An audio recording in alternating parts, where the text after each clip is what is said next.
नमस्कार, माली समाचार हिंदी में आपका स्वागत है। मैं दिनेश माली।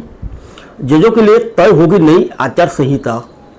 संसदीय समिति बैठक में न्यायपालिका की निष्पक्षता पर होगी चर्चा।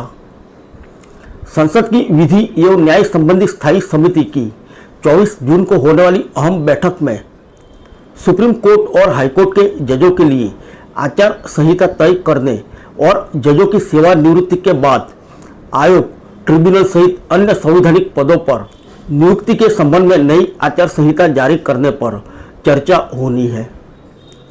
आइए जानते हैं विस्तार से। सरकार निकट भविष्य में न्यायपालिका की स्वतंत्रता और निष्पक्षता कायम रखने पर अहम फैसला कर सकती है। दरअसल संसद की विधि एवं न्याय संबंधी स्थायी समिति की 24 जून को होने वाली अहम बैठक में सुप्रीम कोर्ट और हाईकोर्ट के जजों के लिए आचार संहिता तय करने और जजों की सेवानिवृत्ति के बाद आयोग, ट्रिब्यूनल सहित अन्य संवैधानिक पदों पर नियुक्ति के संबंध में नई आचार संहिता जारी करने पर चर्चा होनी है। बैठक ऐसे समय हो रही है जब नकदी कांड में सरकार 21 जुलाई से शुरू हो रहे संसद के मानसून सत्र में हाईकोर्ट के जस्टिस यशवंत वर्मा के खिलाफ महाभियोग प्रस्ताव लाने की तैयारी कर रही है, जबकि हेट स्पीच मामले में विपक्ष दूसरे न्यायाधीश जस्टिस शेखर यादव के खिलाफ महाभियोग प्रस्ताव लाने की मांग कर रहा है।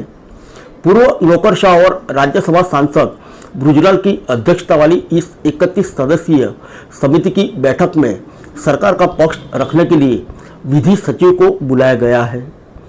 बैठक में हाईकोर्ट और सुप्रीम कोर्ट में जजों की नियुक्ति की कॉलेजियम प्रणाली पर भी चर्चा होगी। इस सिस्टम के तहत दोनों अदालतों में जजों की नियुक्ति का अधिकार जजों के पास ही है। इस पर कई वर्षों से सवाल उठ रहे हैं। इस स्थिति में बदलाव के लिए सरकार ने साल 2015 में राष्ट्रीय न्यायिक नियुक्ति आयोग विधेयक पारित किया था। समिति की योजना इस संदर्भ में सरकार को अहम सिफारिश करने की है।